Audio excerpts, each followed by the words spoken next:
Descubre nuestra programación y prepárate para ver mucho más.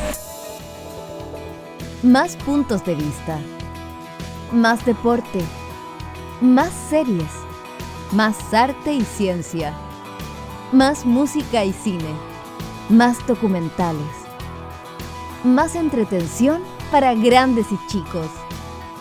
Descubre UChile TV, donde todas las verdades se tocan.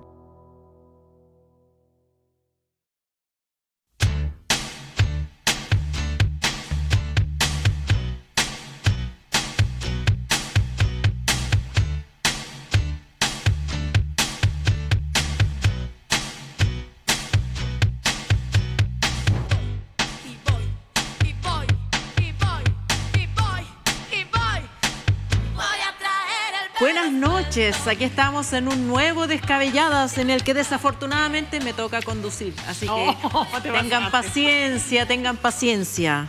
¿Qué vamos a hacer hoy? Vamos a tratar el tema, por supuesto, de la semana, del año tal vez, el escándalo de las licencias médicas.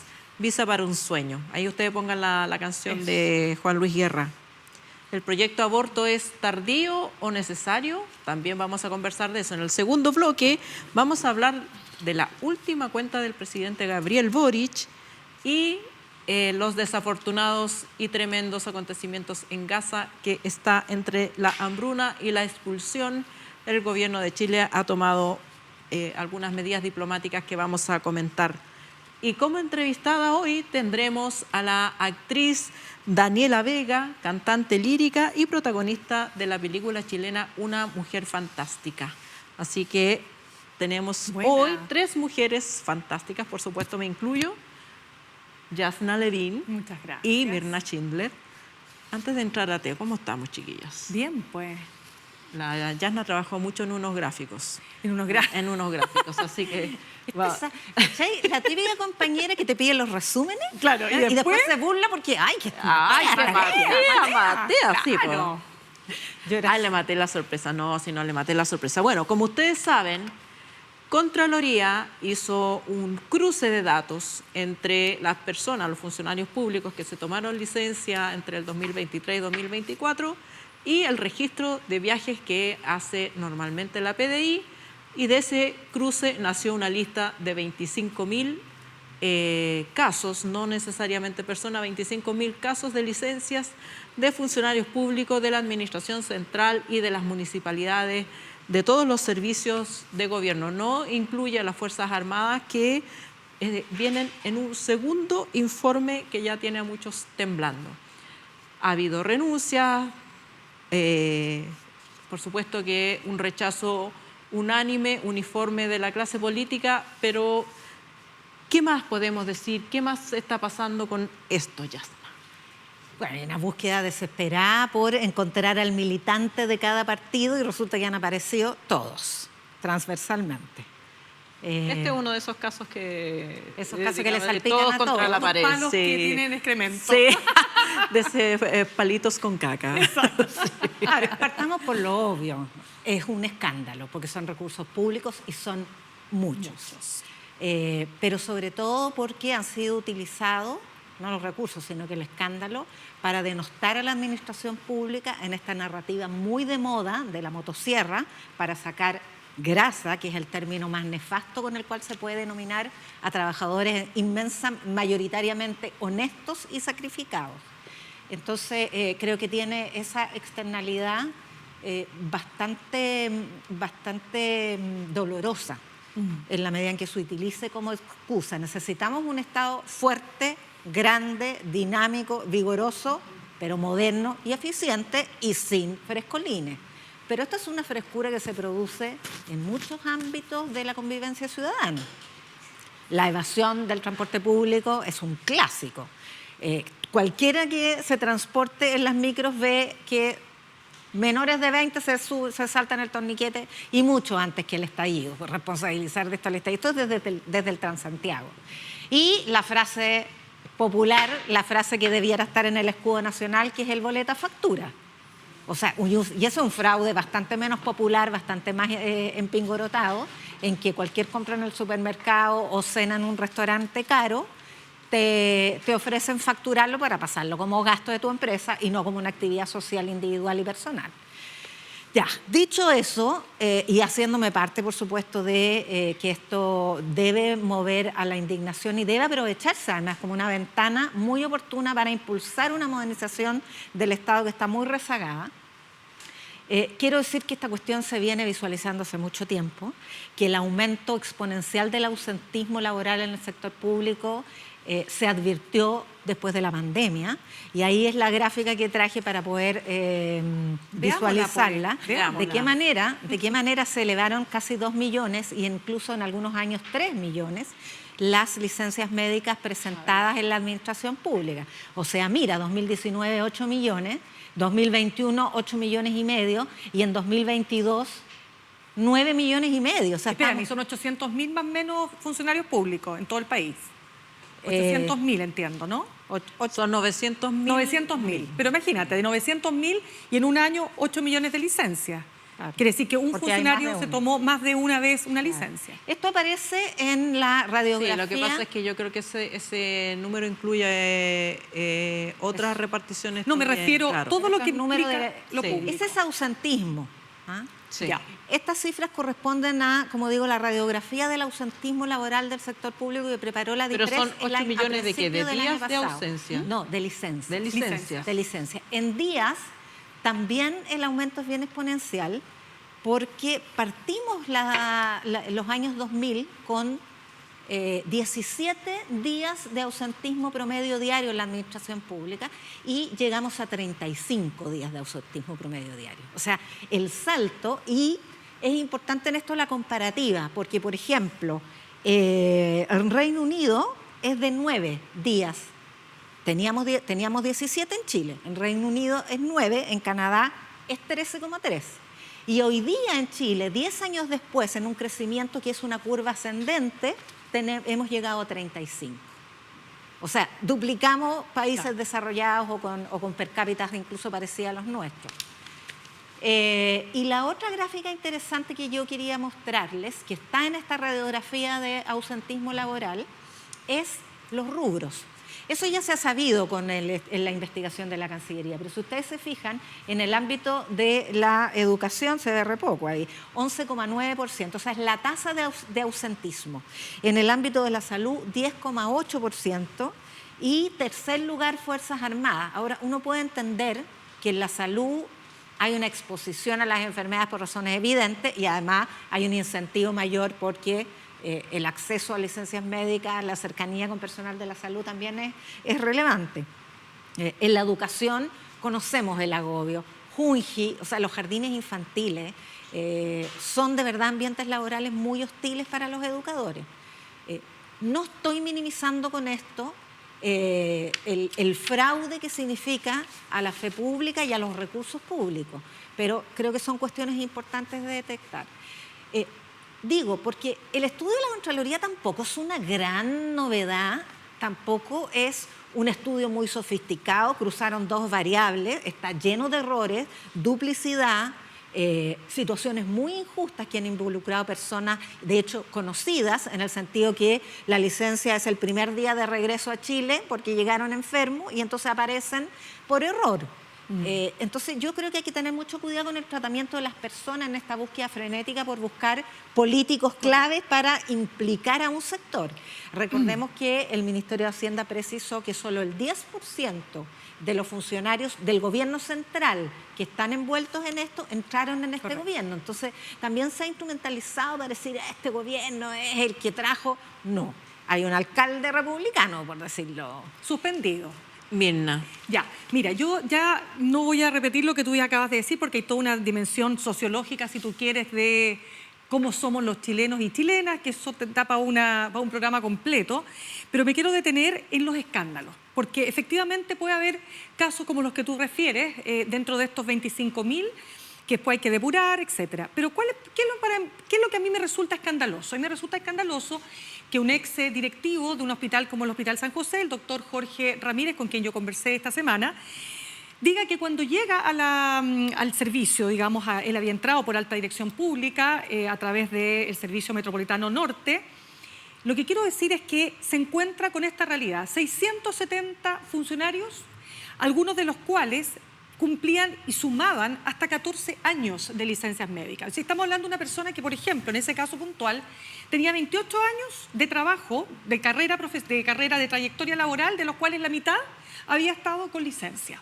Y cuando él quiere tomar medidas para, ¿sabes qué? Esto lo que la ley determina, ¿no? Después de 180 días, tú tienes que elevar el tema al COMPIN y el COMPIN tiene que tomar una decisión si esta persona tiene una enfermedad recuperable o irrecuperable. Y si tiene una enfermedad recuperable, hay que tomar una decisión. Tú no puedes mantener a una persona eternamente en una licencia. ¿Qué es lo que pasa aquí? Y aquí viene la incapacidad del Estado también de resolver adecuadamente estos casos. Porque él se encuentra con una cuestión que le pasa a muchos directivos en el mundo público y sobre todo en los hospitales, que son los gremios, los grupos de interés, que presionan para que estos casos finalmente se mantengan tal cual están. Y eso termina, ¿no es cierto?, en que esta persona resulta desvinculado del cargo. El Servicio de Salud Norte tendrá otra explicación, pero la verdad es que aquí pareciera ser que hubo una represalia, y eso es lo que él señala, que esto fue en represalia por la acción que él había tomado. Y cierro con otro caso, que es el de Coquimbo, donde en otra repartición, que es la Junji, un alto directivo decide sancionar a la funcionaria que se había tomado licencia y que pudo demostrar a través de la PDI. Él hace todo un trabajo de investigación y se había ido una semana a Brasil. Y además habría tenido clases presenciales estando con licencia. ¿Y qué termina ocurriendo? Que después de todo el proceso que él hace para desvincular a esta funcionaria lo acusa por acoso laboral y termina siendo destituido. Entonces, ¿qué me habla todo esto? Me habla, uno, del mundo al revés, dos, de que hay serias falencias en el sistema de administración, del sistema del estatuto administrativo que rige, ojo, de tiempos de Pinochet, no nos olvidemos de esto, que hace muy difícil la desvinculación y hace que los sumarios sean ridículos. Puedes estar años en un sumario y en esos años ya el directivo que te hizo la acusación ya fue o trasladado a otra área o destituido, como los casos que les estoy contando. Bueno, pero en esa hipótesis el directivo es la persona recta, correcta que investiga a los demás. Recordemos que el gerente, uno de los gerentes de Metro, que acaba de renunciar porque había viajado con una licencia, era el gerente de recursos humanos, o sea, el gerente que supuestamente supervisa. Yo creo que es muy tentador dividir el mundo entre aquí estamos los puros y allá los pecadores que piden licencia y se van de viaje, cuando la realidad es mucho más transversal. Hay jefes, hay jefes que hacen esto. Entonces, ¿quién le va a hacer el sumario al jefe? Hay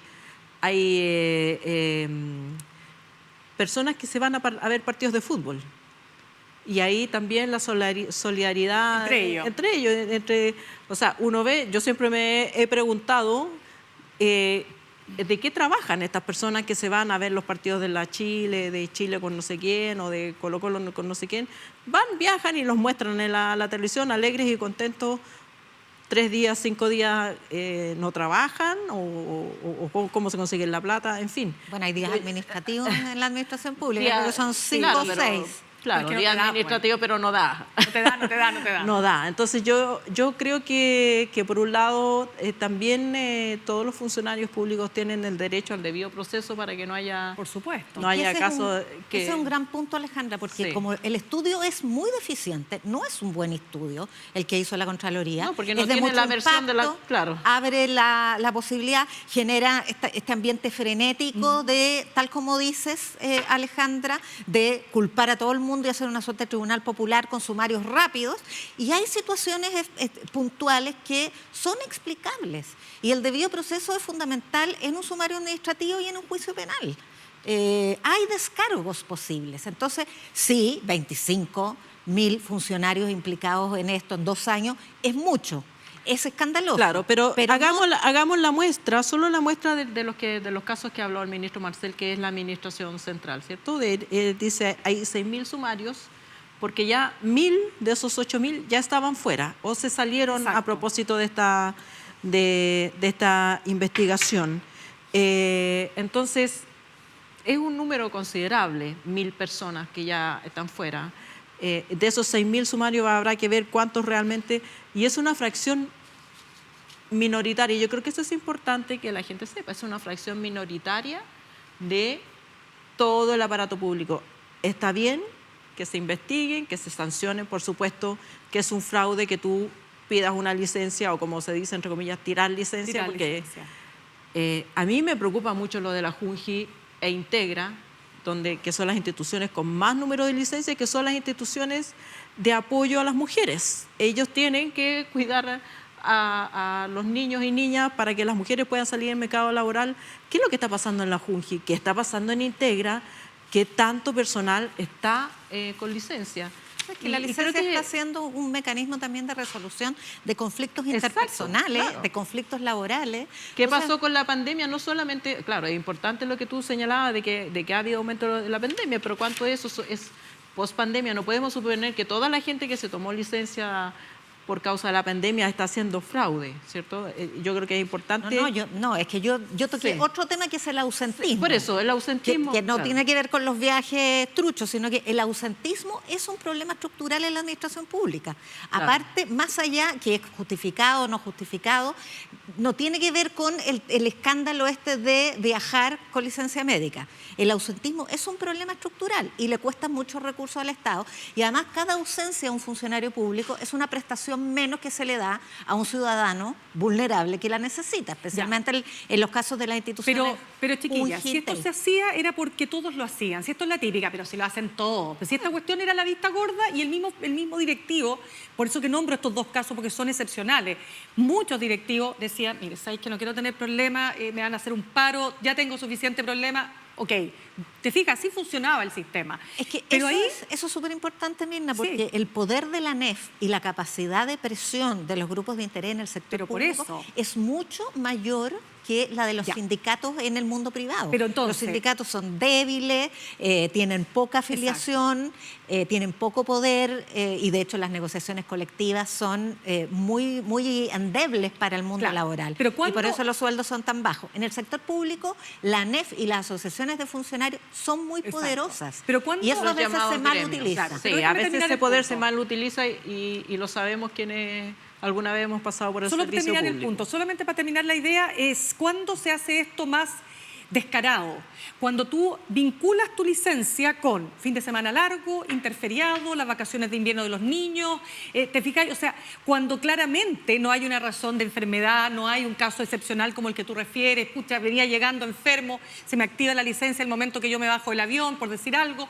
No, estamos hablando de cuestiones que son súper extendidas. Y lo que me decía de hecho, el caso de las mujeres es mucho más alto que hombres. Claro, pero lo que me decía este médico destituido del Hospital San José, el exdirector, es que lo que más daño hacía, fíjate, pues a pesar de todo, no eran estos 670 casos de licencias eternas, sino de aquellos que se tomaban 2 o 3 días. ¿Sabes por qué? Porque es imposible reemplazarlo. Tú no puedes reemplazar en 2 o 3 días, tú no tienes capacidad. ¿Y qué pasa? Que, como decía Paulina Bodanovich, por esos chantas que se fueron a tomar guatita al sol a Cancún, hay una funcionaria, un funcionario que tiene que hacer la pega. Y no solamente eso, hay muchos funcionarios, empleados públicos y privados a quienes no se les paga la licencia, que no se les paga la licencia a tiempo y que están enfermos realmente. Entonces, no vaya a ser que por los pecadores y las pecadoras... Bueno, un poco antes del estallido, un señor se quemó a los bolsos frente al Compin. Sí, porque no le pagaban la licencia. Claro, pero lo que pasa es que si tú llevas años... No, pero yo no estoy hablando de ese caso de los 14 años. Estoy hablando de personas hoy día, personas con hijos pequeños enfermos, ¿Me quedan 30 segundos? No nos quedan, pero te los doy. 30 segundos solamente para decir lo siguiente. Cuando se detectó esta radiografía de ausentismo laboral explosivo, se tomaron varias medidas antes del estudio de la Contraloría. Por eso digo, aquí hay méritos compartidos y hay un diagnóstico que está desde hace tiempo. La Contralora parece que es una jugadita. ¿Cómo? La Contralora hizo una jugadita. Sí, pues aquí nadie apuntaba sin hilo. Pero espérate, quiero decir lo siguiente. Primero, para el reajuste salarial de este año, se estableció una mesa, esta mesa de ausentismo contra el ausentismo con la NEF. pidiéndole a la ANEF que se hiciera parte de planes y programas de reducción de ausentismo.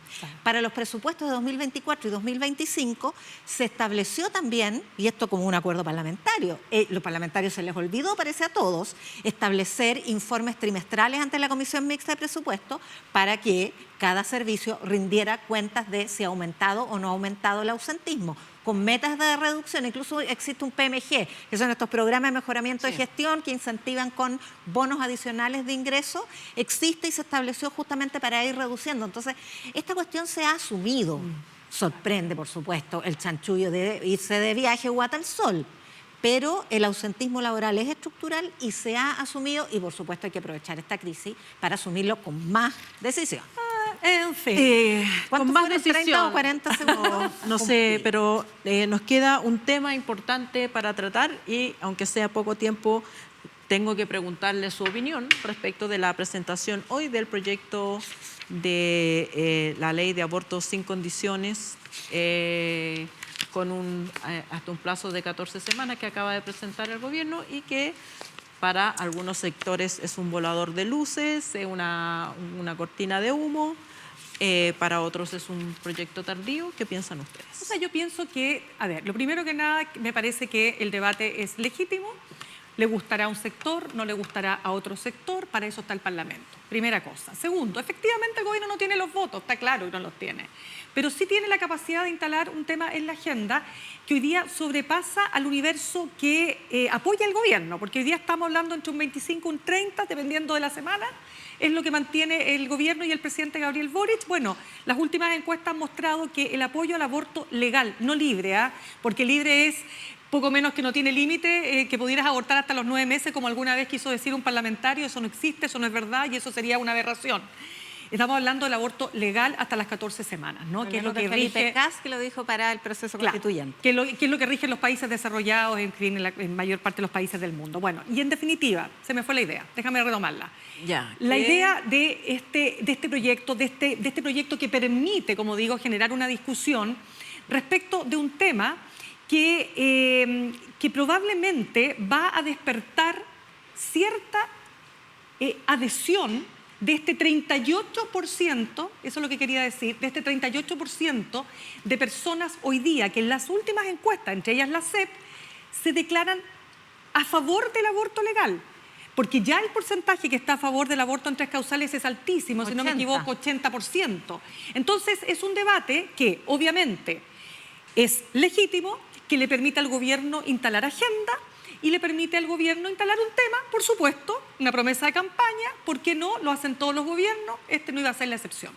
Ahora, la presidenta del Colegio Médico ha advertido que hay problemas todavía con la implementación del proyecto, o sea, de la ley que existe, que es el aborto legal con las 3 causales, y que ahondar en esto significa como no hacerse cargo de esos temas. Pero el viernes salió publicado el reglamento famoso que tenía detenida además la presentación del proyecto y que está rediseñado, porque había un reglamento para el aborto en 3 causales, pero se rediseñó y costó mucho sacarlo de la Contraloría a propósito de la Super Dorothy Pérez, para sortear una cantidad enorme de barreras que ha establecido la objeción de conciencia.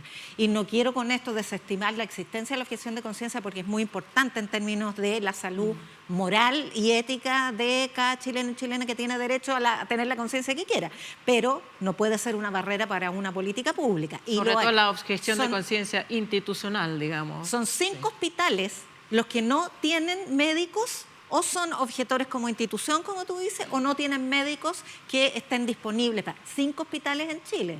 Entonces, imaginémonos una chiquilla de 14 años, o sea, no entra todavía no entra ya en la categoría de violación, sus padres no saben, necesita practicarse un aborto o entra en la categoría de violación.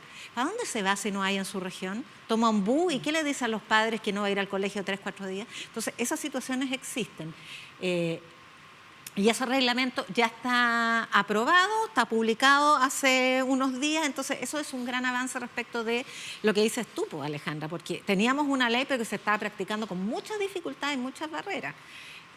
Ahora, respecto de esto, a mí me parece que la alusión que haces a las encuestas es fundamental y sobre todo porque la reacción de la derecha ha sido, este es un discurso de nicho, le están hablando a los suyos. Y yo creo que ahí cometen un error garrafal que además no entendieron y no aprendieron la lección con el proceso constituyente del segundo Consejo Constitucional, en que el tema del aborto fue fundamental para convocar al rechazo de muchas mujeres que entienden que esto es una cuestión de salud pública, porque es que eso también es que se calcula en Miles, la Fundación Miles que estudia esto, se calcula que son entre 35.000 y 200.000 abortos clandestinos al año. Entonces, te puede no gustar, te puedes escandalizar, ponte un cilicio, pero eso ocurre.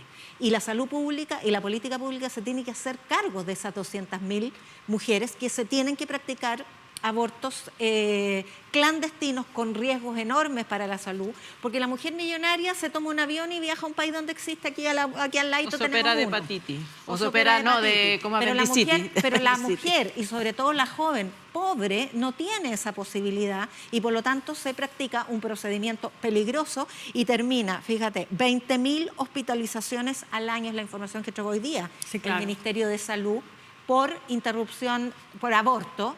Muchas veces se judicializan y hay veces que se judicializan y se criminalizan casos de aborto espontáneo, acreditados después que fueron espontáneos. Y se judicializan y obligan a las mujeres y las maltratan.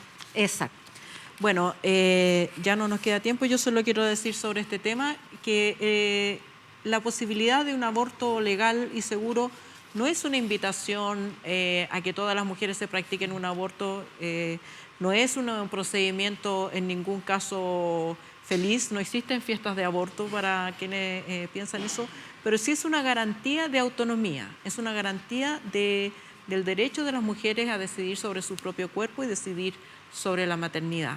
Hay muchas personas a las que no les causa ningún problema que los jóvenes se inscriban en el servicio militar. En ese caso, si en el caso eventual que fueran a una guerra, morirían en una guerra, les parece muerte justificada en defensa del territorio, pero no les parece que esas mismas personas se oponen a que las mujeres puedan decidir sobre su propio cuerpo, argumentando una defensa de un supuesto derecho a la vida.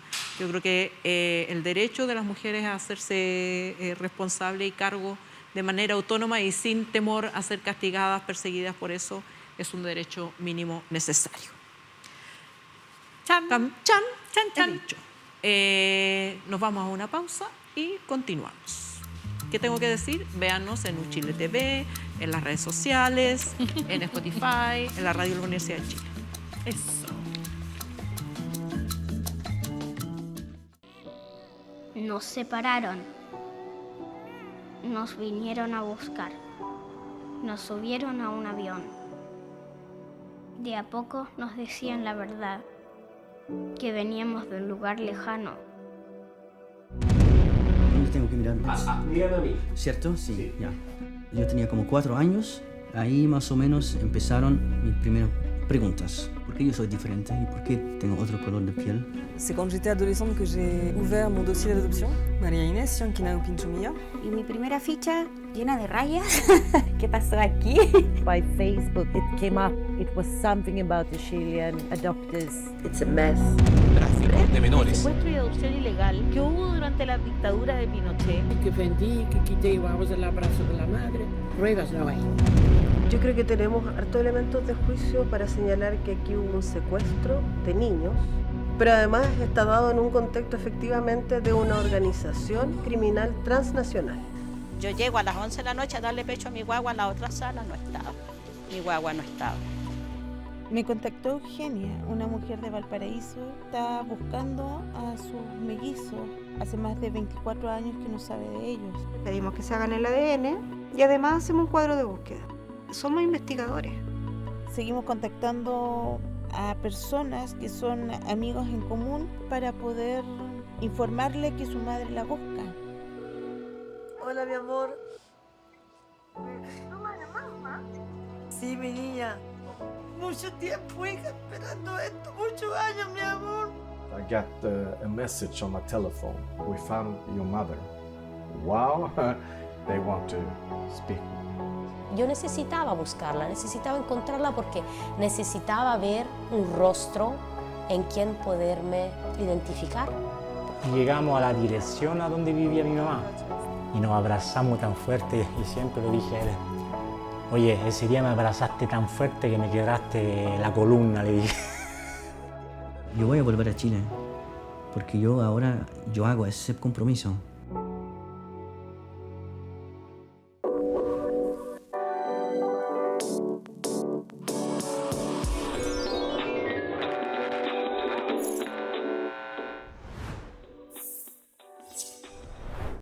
Me gusta mucho escribir, no sé no hacerlo. El verso en el rap se articula mucho más en función de la rima. Me gusta cuando, oh, qué vergüenza la weá que escribí, como que encuentro con una buena señal. Uno nunca en realidad sabe cuándo se termina un poema. Desde el 2018 de empezar a reencontrarme con esos muertos de mi familia que estaban silenciados. Solo sé que hay libros que me atraviesan y libros que no, hay libros que me tocan las cuerdas y otros que no. Poéticas del Puente, palabras sobre el río.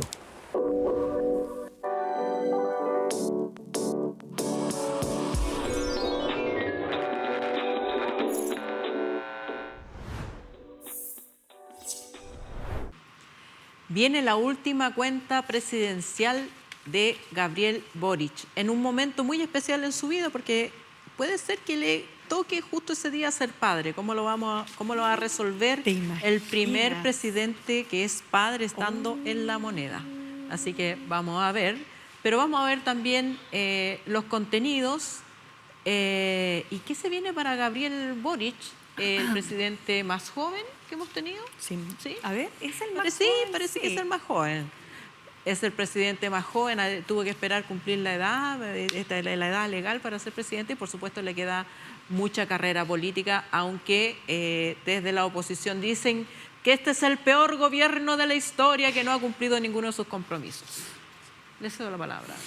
Bueno, a propósito de ese sarcasmo, mi querida Alejandra, hay un filósofo, Chuyul Han, un coreano alemán, que dice que el problema de la crisis de la verdad que tenemos no es la mentira, sino que la capacidad de derribar la realidad y construir una realidad paralela.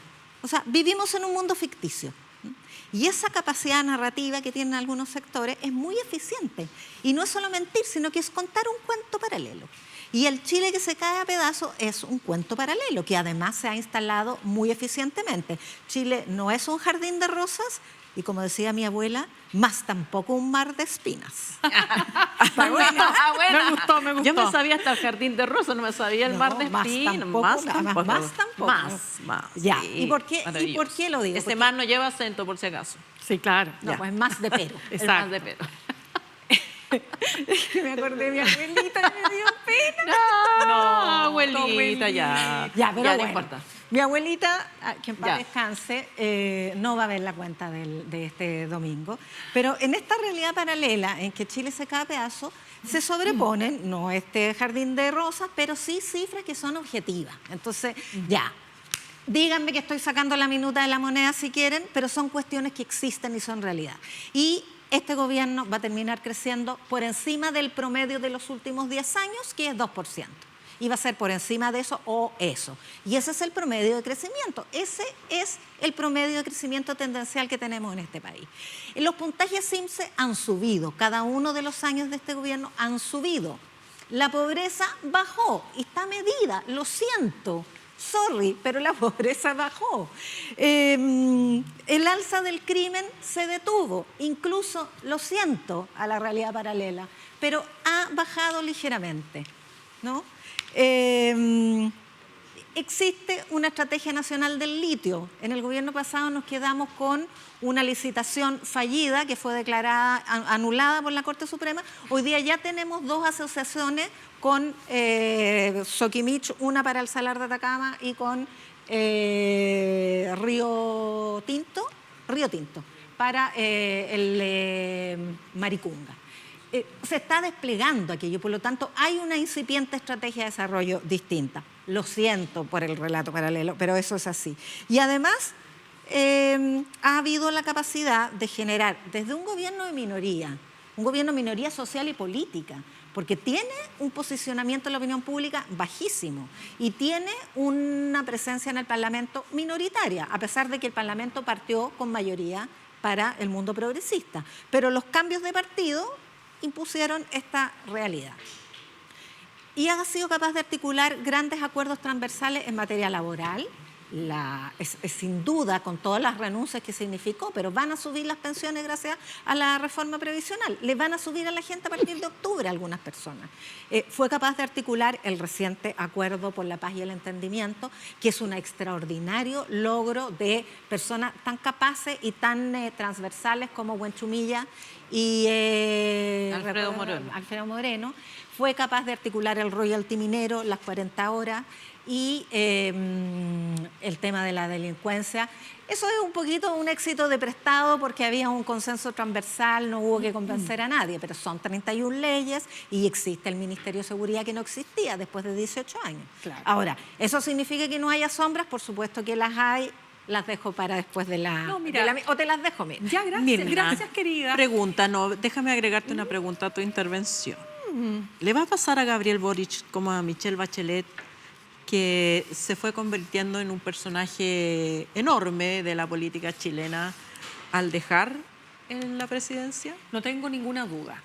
De hecho, me hacía recordar, Yasna, la hemos dicho otras veces, digámoslo de nuevo, nuestro antiguo programa Pauta Libre.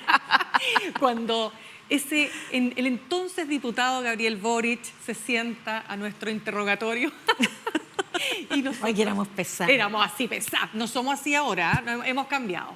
Pero en el fondo estamos más... Pero todavía hay gente que no quiere venir. No quiere venir, pero no se preocupe que aquí le hacemos aquí no, si ya estamos viejas. Le hacemos nanay. No tenemos dientes. Exacto. Ya maduramos. Claro, estamos en otra etapa. No, pero mira, es que es muy interesante lo que pasó ahí, porque él iba a cumplir, eso era en diciembre, y él iba a cumplir en febrero siguiente, iba a cumplir los 35 años que le permitían ser presidente o postular a la presidencia. Entonces él dice, no, ¿cómo se le ocurre? Yo no voy a ser presidente porque yo no estoy preparado para ello. Lo que es verdad, no estaba preparado, no estaba en absoluto preparado. Pero yo creo que después de 4 años de ejercicio brutal, de un doctorado, postdoctorado y Ay, no, si no quiero estar en los zapatos. Yo digo, ¿por qué hay tanta gente que terrible, quiere ser? Pero yo creo que, a ver, salvo aquellos que tienen un especial encono o alguna fijación, como algunos columnistas, ¿no? O detalles del tipo, bueno, viene la elección, no me conviene hablar bien del presidente o levantar mucho la figura de este político joven todavía y que tiene una, digamos, posibilidad y perspectiva hacia adelante enorme. Yo creo que en general me da la sensación de que hay conciencia de que este es un político que tiene fondo, que ha crecido, que ha madurado, que ha cometido errores, o sea, de todas maneras los ha cometido, pero que es un hombre que yo creo que representa un sentir republicano, una estatura de alguien que ha intentado gobernar en un universo muy complejo. Y le aseguro a todos los que nos están viendo hasta ahora que quien salga próxima presidenta o presidente no va a tener una realidad muy distinta desde el punto de vista de lo que hoy día cuesta gobernar. Y creo que a pesar de eso, tal como decías tú, Yasna, no estamos en el despeñadero, no estamos en el peor de los mundos y no estamos en un país que se cae a pedazos por mucho que algunos quisieran que así fuera. Muy bien. Gabriel, graba este programa. Déjate esa cuñita. Ven, presidente, venga. Súbala, presidente, suba esta cuñita a su historia. Ya, vamos a comentar algo que, Espérate, que no es tan... Déjame, porque no dijimos ninguna sombra. Sombra, pues. No, pero si para sombra está lleno... esta es la última cuenta. Que cometió errores. Y por lo tanto, si la primera cuenta fue lo que quiere, esta es lo que pudo. Exacto. Y la cuenta de lo que pudo, ya mencionamos todas las realizaciones, pero también esto empañado por los 3 o 4 escándalos de corrupción, algunos propios, otros ajenos, pero que le llegan igual, por una incapacidad para entender a tiempo la necesidad de producir una convergencia con el socialismo democrático, porque fue tardío, y opacado también por la extrema dependencia que se estableció en los primeros meses, que es el periodo clave del vuelito de la instalación de un gobierno, de atar el destino al proceso constitucional. Bueno, y nos enseñó que la corrupción no tiene partido político y lamentablemente no tiene edad. Yo creo que también es una sombra y que nos va a pesar, es que para sacar la reforma previsional las AFP se han terminado fortaleciendo y recaudando mucho más fondos de los que recaudaban antes, y probablemente eso las va a convertir en una entidad más difícil de modificar en el futuro. Pero lo veremos. Oye, sacaron una declaración de que estaban siendo vulnerados sus derechos de expresión porque iba a haber una normativa que les impedía hacer propaganda política como la hicieron. Te pasaste. Ya. Bueno, otro capítulo para... otro día nos descargamos con la AFP. Ahora tenemos que hablar un tema mucho más sombrío y por supuesto con proyecciones todavía peores de lo que estaba pasando en la Franja de Gaza. Todos y todas ustedes habrán visto las terribles imágenes de la hambruna, de niños desnutridos, que se asemejan mucho a las imágenes del Holocausto, los bombardeos, el intento de Netanyahu de poner ayuda humanitaria en un sector donde le conviene para que las personas se movilicen o dejen los lugares que intenta ocupar. Hoy el gobierno de Chile retiró a los agregados militar, naval y aéreo de la embajada en Israel. Mirna. Ya, a ver, varios temas acá.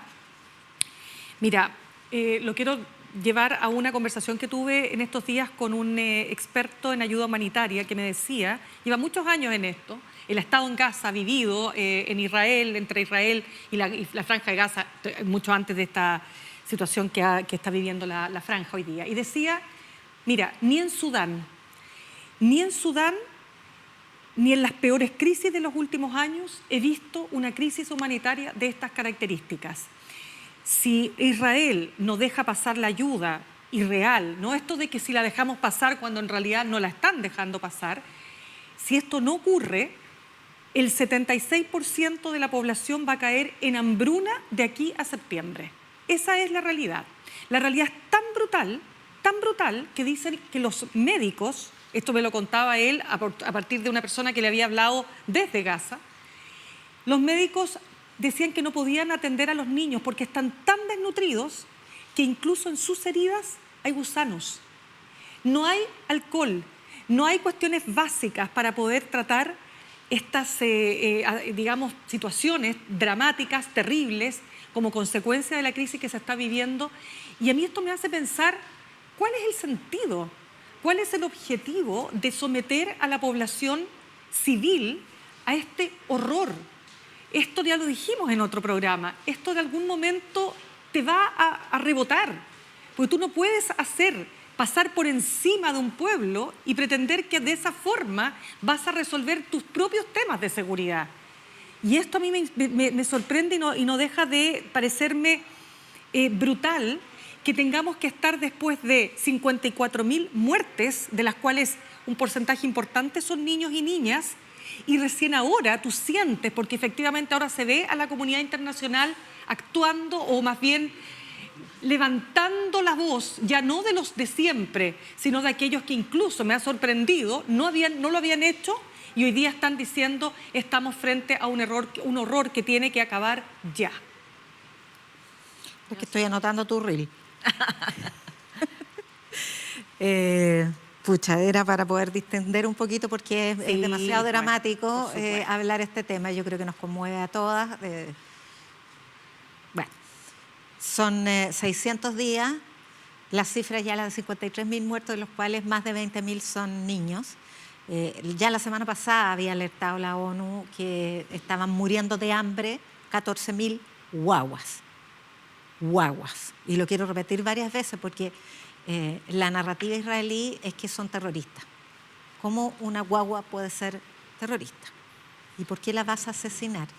Esta ayuda humanitaria que se detuvo se hizo también con la excusa de que era Hamás quien se estaba apoderando de la ayuda humanitaria para mantener coaptada la población civil de Gaza, que yo creo que hoy día está mucho más radicalizada que antes de estos ataques, y que si tenía alguna duda respecto del ideario de Hamás, hoy día lo abraza. Y eso es la peor derrota que ha sufrido Israel a un precio espeluznante, desde luego. Ayer comenzó a desplegarse este constructo de una fundación humanitaria para ayuda a Gaza, que permitió a Israel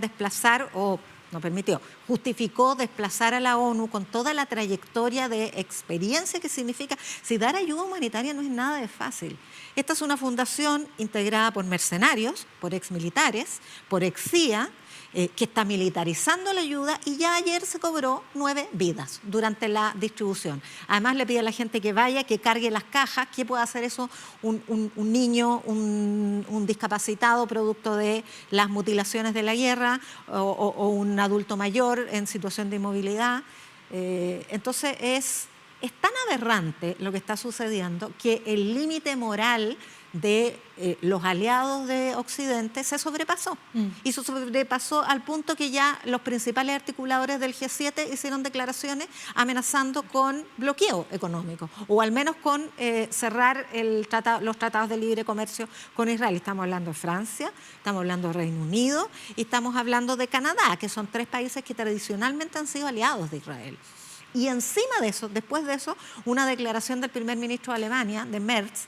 Alemania jamás ha tocado con el pétalo de una rosa a Israel, justamente por tratarse de una tremenda deuda histórica de haber perpetrado en su país el peor de los genocidios de la humanidad, que son la matanza de 6 millones de judíos.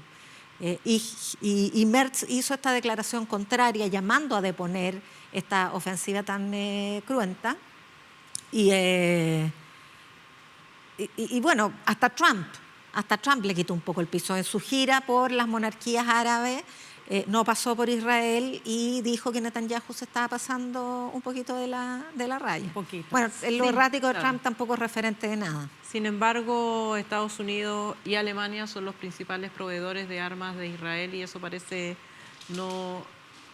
que no se va a detener, o no se va a detener con la velocidad necesaria. Es curioso, a mí Alemania me causa mucho perplejidad histórica, porque 2 veces está en el lado equivocado de la historia. Por la vergüenza del holocausto está permitiendo que se cometa otro, o que se cometa genocidio. Y yo creo que esa impotencia que viven muchas personas hoy día en el mundo, que ven, se enteran y sienten que no pueden hacer nada. ¿Les parece a ustedes que el gobierno de Chile debiera romper relaciones con Israel?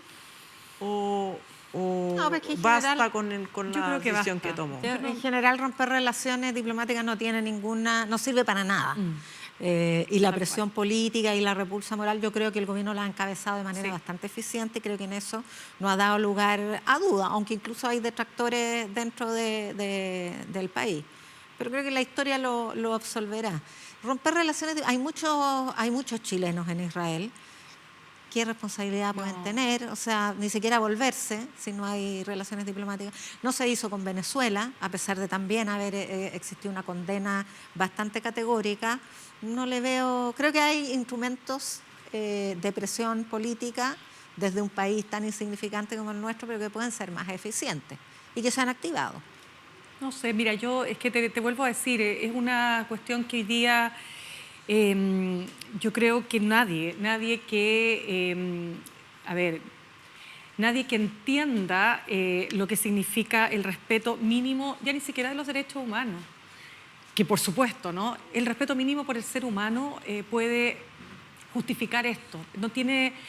Mira, lo dijo Thomas Friedman, es un columnista muy conocido del New York Times, que cuando se produjo la invasión, o sea, la arremetida de Hamás el 7 de octubre del 2023, que ha llevado a todo esto, digamos, no digo para justificar esto, sino que es el inicio de toda una realidad terrible, él decía, cuidado cómo vaya a reaccionar, me acuerdo perfecto las primeras columnas de él, cuidado cómo vaya a reaccionar Israel ahora en la respuesta a Hamás y en la respuesta a este ataque, porque de esa respuesta podrá tener el mundo a su favor o todo el mundo en su contra.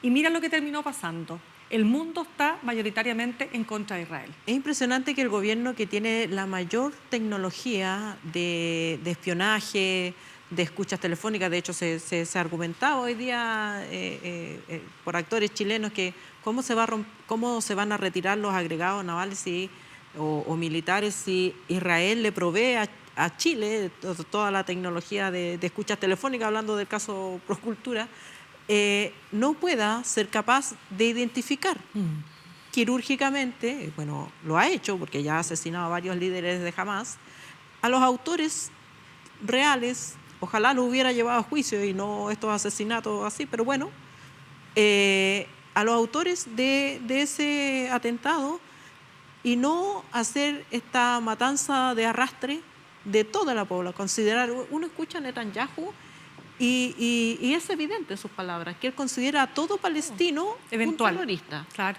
Bebé, mujer, él considera que cualquier palestino es un terrorista. Entonces, bajo esa lógica, si te parece que todo un pueblo es tu enemigo, la única lógica, no vas a estar seguro hasta que todos hayan muerto. Y esa es la lógica del genocida. Si no eres capaz de identificar de que hay derechos y que hay personas que cometen delitos, sí, y a esas personas hay que perseguirlas por sus delitos. En una guerra a esas personas hacerlas responsables, pero no toda la población. Por eso los estados tienen ejércitos, para que los ejércitos combatan, no la población civil. Bueno. Yo creo que esto es... Hay un diputado opositor israelí, me acuerdo en este minuto desafortunadamente el nombre, que dijo, Israel, nos estamos convirtiendo en un país paria, peor que Sudáfrica en su momento, en el peor momento del apartheid, y estamos apareciendo como quienes matamos bebés como pasatiempo, así de crudo fue. Sí. Y lo sacaron a... No, ese fue otro. Ese fue otro, ya. Sí.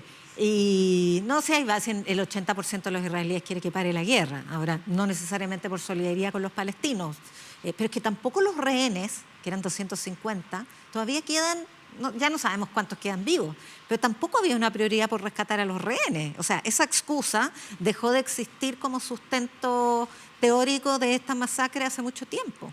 Y cuando tú dices Alemania ha estado 2 veces en el lado equivocado de la historia, es claro que hay tantas paradojas, como que las víctimas del genocidio más atroz que ha existido en la humanidad están perpetrando uno. Y solo podemos decir que algunos de ellos, porque son muchos los judíos que... Es que eso es bien importante, porque efectivamente esto ha alimentado mucho antisemitismo. Puedo decir personalmente que a mí me decían sionista no sé cuánto genocida y ahora me dicen judía genocida. Entonces, y entre ser sionista o ser israelí y ser judío hay harta diferencia. Hay harta diferencia. Y eso es importante que la gente no traspase ese límite, porque también el antisemitismo, la judeofobia, la islamofobia es lo que lleva a esto. Claro. Y la segunda paradoja respecto a la Alemania es que esto parece también la solución final. Pues. O sea, la solución final eran los hornos crematorios. Aquí la solución final es el hambre.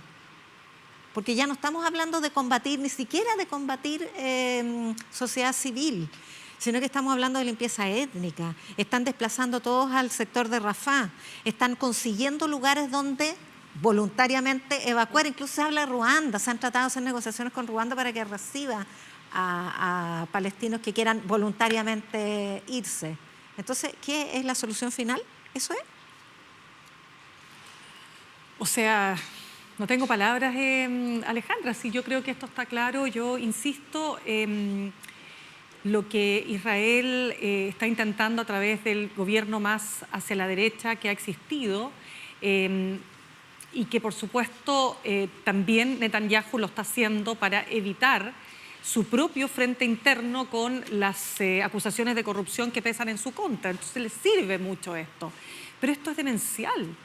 Uno se pregunta, ¿nadie lo puede parar?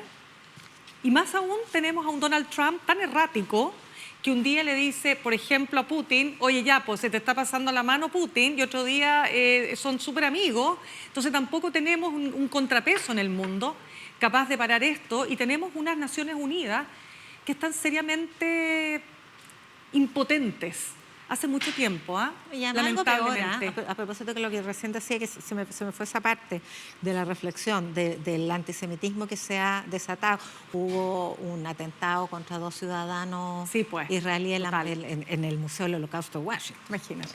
Y eso fue un acto antisemita, no fue un acto pro-palestino, digamos. O sea, nadie puede, porque esa es una confusión que no debe existir. No, pues. Pero además Trump, de esta aberración, de apoyar esta aberración, que no lo va a dejar de hacer, de hablar de esta brutalidad de la Riviera en Palestina, ha utilizado la causa contra el antisemitismo, que es una causa muy relevante, para luchar y derribar a las universidades y a toda la intelectualidad en Estados Unidos. La tiene agarrada con Harvard. O sea, ¿qué es eso? Claro. Yo de verdad creo que ningún judío desea en Estados Unidos que su integridad sea excusa para derribar la formación. Por lo demás, la élite intelectual de Estados Unidos es judía. Entonces, la de Harvard también. Particularmente. Bueno, tenemos que irnos a una pausa y en el próximo bloque vamos a hablar con Daniela Vega sobre transexualidad, sobre poesía, sobre la obsesión de la ultraderecha con la diversidad sexual como supuesto enemigo. Así que les recuerdo que nos vean en Chile TV, en las redes sociales y... Oye, la serie documental Adoptados, sí, que es el viernes 30 de Gracias, mayo a Yana. las 22 horas, no se te vaya a olvidar, para que nuestros auditores no se los olviden. Sí, a mí ya se me había olvidado. Ya, así que muchas gracias. Te soplé. Bueno, la matea del grupo siempre salva. Daniela Vega, entonces. Daniela Vega en unos minutos. Hay fotos que guardan historias. Un mundo que puede ser revelado. Soy Sofía Tupper y te invito cada semana a descubrir los secretos detrás de las imágenes junto a grandes invitados que nos comparten sus fotografías y memorias. Revelados, solo por las pantallas de Chile TV.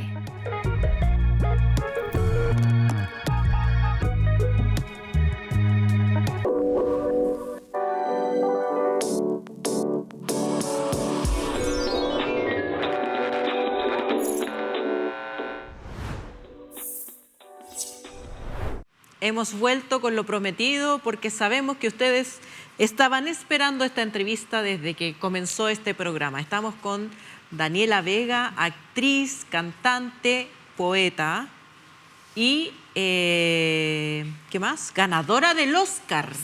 O sea, hello, nuestra Estoy encandilada. Nuestra única ganadora de un Oscar en Chile. Así muchas que, gracias. Muy muchas fan de ustedes del programa. Muchas gracias, Daniela. Las veo de Oye, en pero cualquier lugar del mundo. preguntarle algo. ¿Qué se siente haber ganado un Oscar? Sí, verdad. No, sí. Se siente mucha... Es como muy vertiginoso. Es mucha presión. Y desde alguna manera, en ese momento, hace todos esos años atrás, yo sentía una responsabilidad importante porque estábamos discutiendo la ley de identidad de género.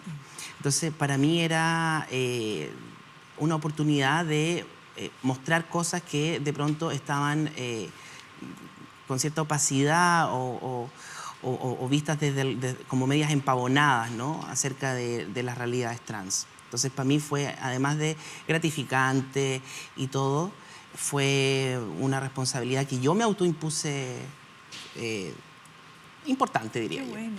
En ese sentido, y aprovechando que sientes esa responsabilidad de hablar por las y los tuyos, cuéntanos, ¿qué te parece esta obsesión que es transnacional de la ultraderecha por convertir a la comunidad trans en una especie de enemigo público? Hace poco, si bien no tiene vinculación legal, pero la Cámara de Diputados, con los votos de la derecha y la ultraderecha, y la ausencia en esa votación de importantes parlamentarios del progresismo, aprobó un informe de una supuesta comisión investigadora para este programa de acompañamiento de identidad de género, y solicitó, digamos, o le recomendó al gobierno que termine con este programa y otras iniciativas públicas en torno a este tema. ¿Qué te parece eso? Me parece una intromisión y me parece una especie como de ensañamiento acerca de un tema que nos atañe a muy poquitas personas. Es decir, si esto fuese una cosa que generara reales conflictos, ellos ven conflictos donde no los hay, uno. Y dos, me parece que es más bien un berrinche. ¿Eh? Y por otro lado también considero que es una pérdida de recursos, tanto de tiempo como de recursos monetarios, de montar una comisión investigadora para investigar qué, si la gente es más o menos feliz que antes o que después. Porque ¿de qué se trata? ¿De qué estamos hablando cuando hablamos de identidad? Cuando uno se identifica, por ejemplo. ¿La identidad qué es? La identidad es casi un acto de fe. Es decir, una persona que se identifica como católica o como judía o como, ¿no? Se identifica de esa manera. Nosotras nos identificamos como mujeres, ¿no? Y estamos seguras de eso. Entonces, si esa gente que tiene el don de la fe, por ejemplo, puede sentir a Dios sin haberlo visto nunca, ¿cuál es el problema que yo sienta que soy la mujer que soy? ¿Cuál tú crees que... ¿Por qué lo hacen? ¿Cuál es el objetivo político detrás de esta intromisión? Mira, yo diría que, buscándole las motivaciones, a mí me parece que es más bien como una especie como de ensañamiento, ¿no? O sea, como es una cosa tan... Ya está medianamente solucionado, digamos, ciertos temas que son derechos, ¿eh? Estamos hablando de derechos que se ponen en jaque a propósito de personas que cuestionan la existencia de otras. Es decir, una vez más yo vengo a un programa a sentarme a conversar para defender quién soy, es decir, soy cuestionada nuevamente y tengo que salir a defenderme a propósito de ese cuestionamiento, ¿no? Y a mí me parece que eso, es como cuando las mujeres teníamos que luchar con esto del pelo largo, ideas cortas, ¿no? Como son prejuicios y al mismo tiempo son momentos, siento yo, ¿eh? Son momentos cíclicos que se van dando. Y bueno, también la gente cuando se aburre hace cosas que de repente no tienen mucho sentido. Pero yo quiero preguntarte por una parte de esa discusión que no habla de personas mayores de edad como tú, sino que habla de una intromisión en la vida de niños, niñas. Bueno, con mis hijos no te metas, ¿no? Exacto. Ya, pero pues entonces... Ya, pero espérame, pero es que por eso. Entonces ellos dicen que ha habido todo un proceso donde la afirmación, la terapia afirmativa, es decir, no, mi hija o hijo menores de, no sé, 13, 14, se siente mujer o se siente hombre. Y ellos dicen que eso ha generado un perjuicio. ¿Dónde está ese perjuicio? Pero por eso te pregunto, ¿cómo lo ves tú? Porque esa es la discusión Ciencia que hay. ficción, eso es ciencia ficción. ¿Qué es lo que ves tú ahí en esa discusión? Es que yo veo que están discutiendo solos. Uno. ¿Quiénes? ¿Los padres? Hablamos de la comisión investigadora, ¿no? Porque, sí, porque en el fondo el resto a mí qué me importa. O sea, si se trata como de prejuicios y de cosas, no podríamos salir a la calle, ¿no? Pero si hablamos de esta comisión investigadora, la pregunta que habría que hacérsela a ellos, digamos. Pero yo te digo, mira, el mayor aliado y el mayor enemigo de una persona trans, yo diría que es el tiempo. Porque cuando tú eres bien joven o adolescente o niño, digamos, en tu infancia mediana, y tú encuentras la respuesta a tus interrogantes, tú estás ganando tiempo. Pero cuando la ley te quita derechos, te quitan tiempo. Y es por eso que es un arma de doble filo, por un lado, ¿no? Y por otro lado también, como les gustan las estadísticas, el 75% de las personas trans que logran, digamos, hacer su viaje, de ese, el 50% muere. A propósito del suicidio como la mayor causa de muerte, a propósito de los crímenes de odio como la segunda causa de muerte. Aquí no hay intoxicaciones médicas, hormonales, ni ningún conflicto que tenga que ver con una pastilla que uno se toma o con algún tratamiento farmacológico, porque no estamos hablando de cirugía, ¿eh? Estamos hablando de tratamientos que son reversibles.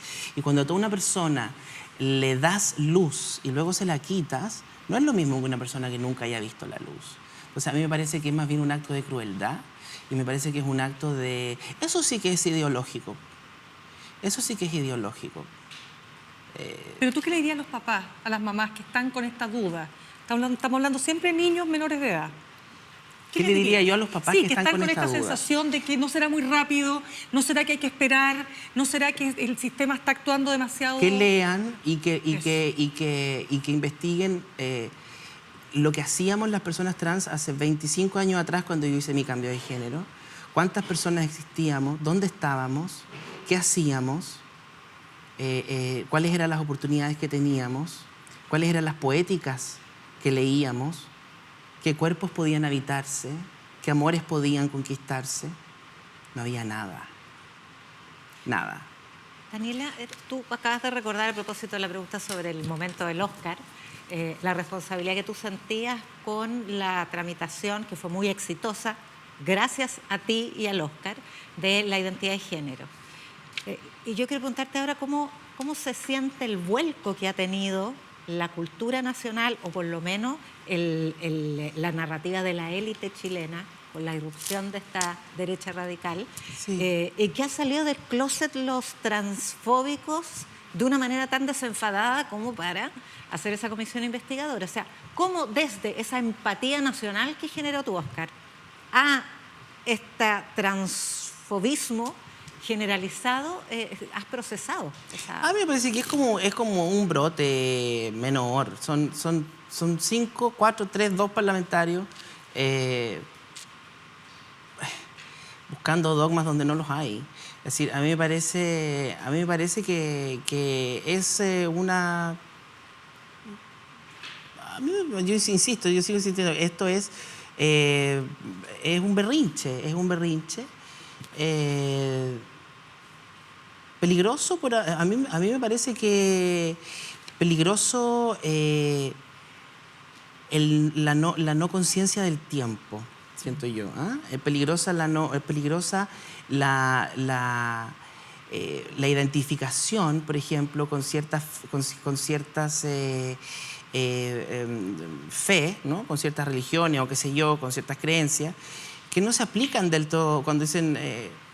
mira, el gobierno feminista y tienen estas contradicciones. Bueno, pero es una identificación, ¿me entiendes, no? Es decir, ¿dónde está entonces en esta gente que son mayoritariamente cristianos o católicos, dónde está la misericordia, poner la otra mejilla?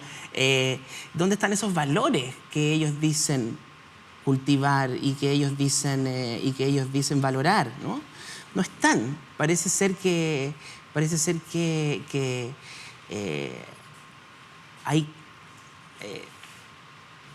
hay cuerpos que llevan cicatrices que son más atractivas que otras para algunos, y eso es a propósito de no mirar las propias, ¿no? Yo siento que el que más apunta con el dedo es el que menos se ha visto la yema de su propio dedo. Y ante eso, bueno, yo pienso que respondiendo a tu pregunta, yo pienso que los padres están viviendo un proceso de acompañamiento, pero es una cosa que viven sus hijos. Es decir, no se trata de tú como madre. Esto es una cosa que le está pasando a otra persona. Es un proceso de acompañamiento como la adolescencia, como el enamoramiento. Es decir, aquella persona que intente caligrafiar la vida se va a encontrar con una pésima letra, porque siento yo que no hay nada más rígido que el propio tiempo, ¿no? El reloj tiene número. Pero Daniela, yo te hablo de la irrupción de una reacción conservadora mundial que ha levantado como bandera la identidad tradicional, patriarcal, heterogénea. Me parece que heterosexual. Me parece que es una cosa efervescente, que luego decae, porque el mundo está, el mundo se cae a pedazos, pero por otros lados, ¿me entiendes o no? Y la gente común y corriente en la calle y en los lugares donde yo voy me hace sentir su apoyo, y en realidad es algo que no está en el programa de nadie serio realmente. O tal vez podría ser un volador de luces por otra cosa, ¿no? Pero no lo sé. Pero es algo que no... Es algo que no una chambonada, no sé. Es algo que no le tomo yo no le tomo mayor importancia, porque las personas trans seguimos aquí, les guste o no les guste. Y las 2, 3, 4 herramientas que el Estado nos proporcionó no son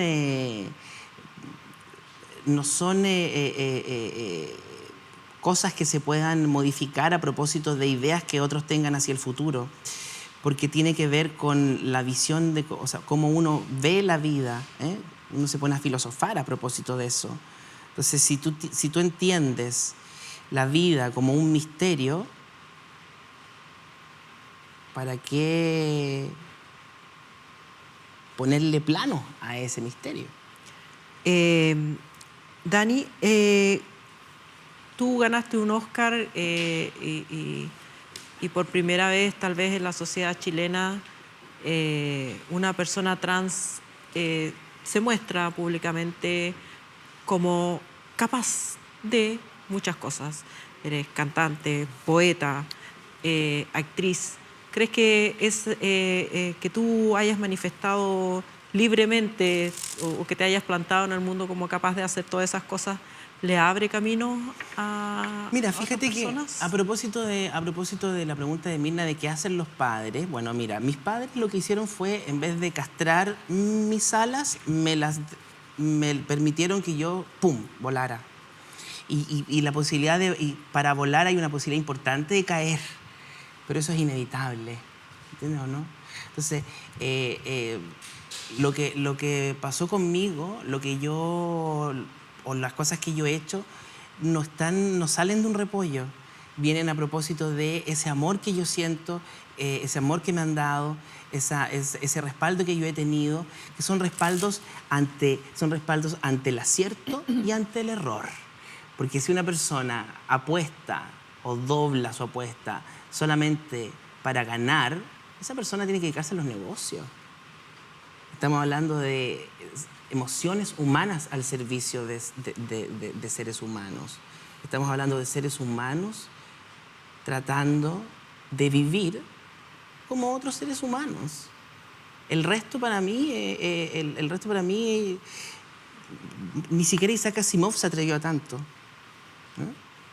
Escribir tantas cosas que no aparecen en ningún sitio por lo demás. Es decir, no hay ningún tratamiento inocuo primero, ni tomar agua, ¿entiendes o no? Es decir, a propósito de las hormonas, de los tratamientos. A propósito de lo que queráis, te teñís el pelo y te pasáis un poquitito de rato y se te quema, ¿entiendes? O sea, no hay nada inocuo. Entonces, estas características ultra procesadas, ¿no? De dónde, para cuándo, cuánto, qué sé. la pregunta que yo me hago es, ¿para qué?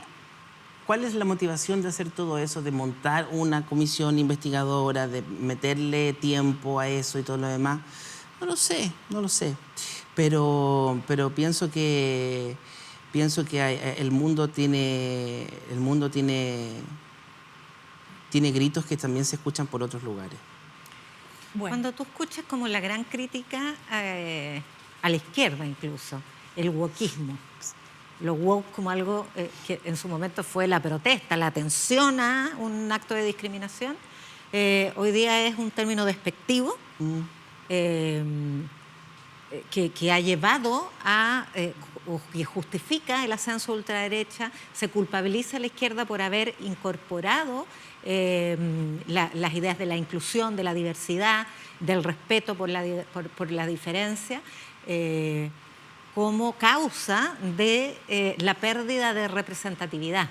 O sea, incluir minorías es ser poco representativo, es hablarle a la tribu, es el wokismo en el sentido despectivo.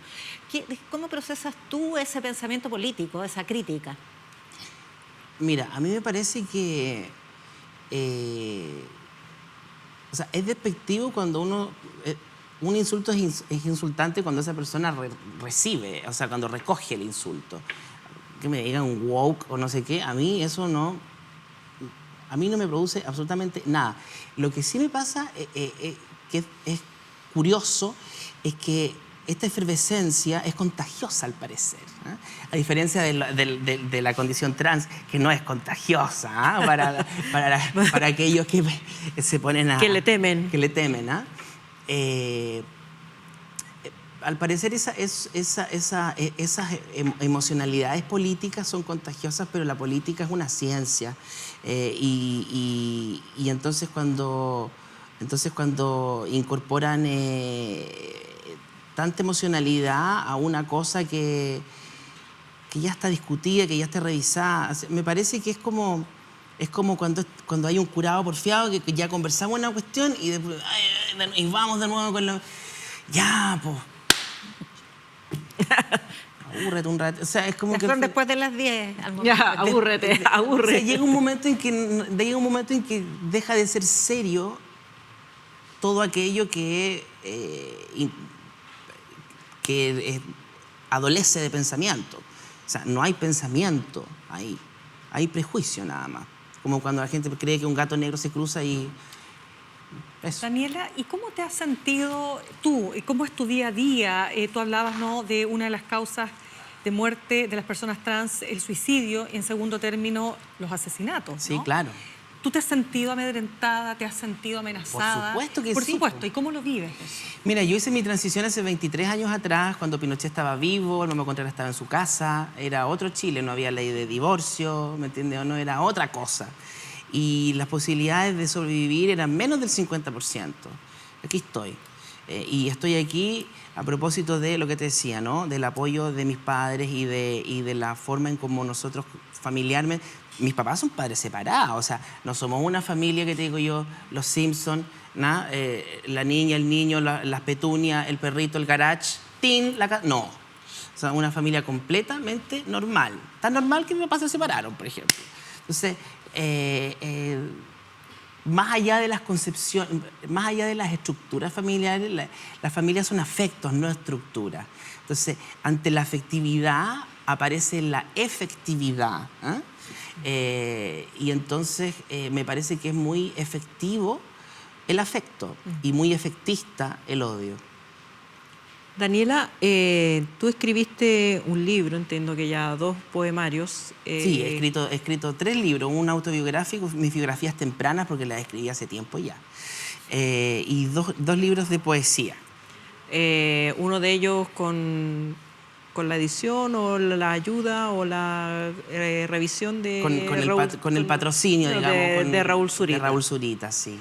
Nos podrías compartir y con el prólogo de Alejandra Matus, perdona. Eso es lo mejor, pues. Bueno, les voy a leer... Si se aburren, me avisan. No, ya. Tranquila. Bueno, estos son... El primer poemario se llama Pupila. Es un abecedario de 27 poemas, porque son 27 letras las del abecedario español. Entonces, voy a partir con la letra B. Vale. Quise tanto encontrar la palabra a mi sentir, tantas mañanas rengas, tanta saliva roja, tanta saliva muda, hasta que encontré la llave, yo misma, yo toda, yo, embebiendo mi angustia, la arrojé sin mirar su fuego, después prenderme a lo bonzo, ante la moral colgada de mi sangre, una gota en mi pupila encandilada. ¿Qué pasó? Oh, hermoso. Muchas gracias. Y les voy a leer otro más porque no tenemos más presupuesto. Ah, no. Además nos quedan 3 minutos. Ya, nos quedan 3 minutos. La Santísima Trinidad. Sí. Ya. Hubo una vez mi lengua muerta. ¿Cómo distinguiría las palabras aquella pupila analfabeta? Desvestí los días para verte llegar. Escogí sus mejores trapos. Hilvané uno a uno sus retazos. Caminé hasta el hartazgo buscándote. Y cuando llegaste, deshilachaste en la intemperie mi cuerpo sin lugar. Linda. En este minuto que nos queda, Daniela, cuéntanos cuáles son tus proyectos, en qué estás, en qué serie te vamos a ver. Ahora mismo me estoy yendo a México, voy a recibir un premio en el Festival de Cine de Guadalajara. Esto me tiene muy contenta porque ir a México para mí siempre es muy grato. He vivido en México y me encanta. Siempre voy plastificada de esomeprazol, pero voy y lo paso chancho. Así que vamos a Guadalajara, lo vamos a pasar muy bien. Y tengo el segundo poemario que ya está escrito, que lo tienes que revisar. Estoy escribiendo son 5 en total, porque son los 5 sentidos humanos, ¿no? Pupila, tímpano, yema y así, ¿no? Los 5 sentidos humanos que van a armar el atlas del sentido humano. Mi forma de relacionarme con el sentido humano y cómo eso me humaniza también al mismo tiempo, por una parte. Y por otro lado, estoy escribiendo cine. Es decir, estoy trabajando mucho con la escritura, por ahora. Y recuerden que el trabajo actoral, sobre todo audiovisual, es como un trabajo de enología, porque uno hace una película, pueden pasar años, pasan años, y luego uno la disfruta. Entonces yo me siento como una especie como de terrateniente, como tengo una viña, acabo de darme cuenta. Me falta el puro caballo. Salud por eso. Salud por eso. Gracias por haber compartido con nosotros. No, gracias a ustedes. Y recuerden que tiempo, nunca hay tiempo. Cuando hemos nacido ya nos lo han quitado. Que no les quiten la poesía de intentar dominarlo, porque no nos pertenece. Muchas gracias. Muchas gracias, Daniela. Muchas gracias. Con esta precioso cierre nos despedimos hasta el próximo miércoles. Ustedes ya saben dónde encontrarnos. En todas partes. Cuestión si de quieren buscarnos, ahí están. Repetición el domingo. Repetición el domingo, ¿a qué hora? 22 horas, ¿no? Sí. A ver, y en YouTube. Pregunte. A 22 horas. Y en YouTube cuando quiera. Cuando usted quiera. Y en YouTube cuando quieran. En todo el mundo, por si usted está viajando, tiene alguna licencia, alguna cosa que... En todas partes. Anda en la agencia con PIN. Exacto. Aerolíneas con PIN. Muy bueno.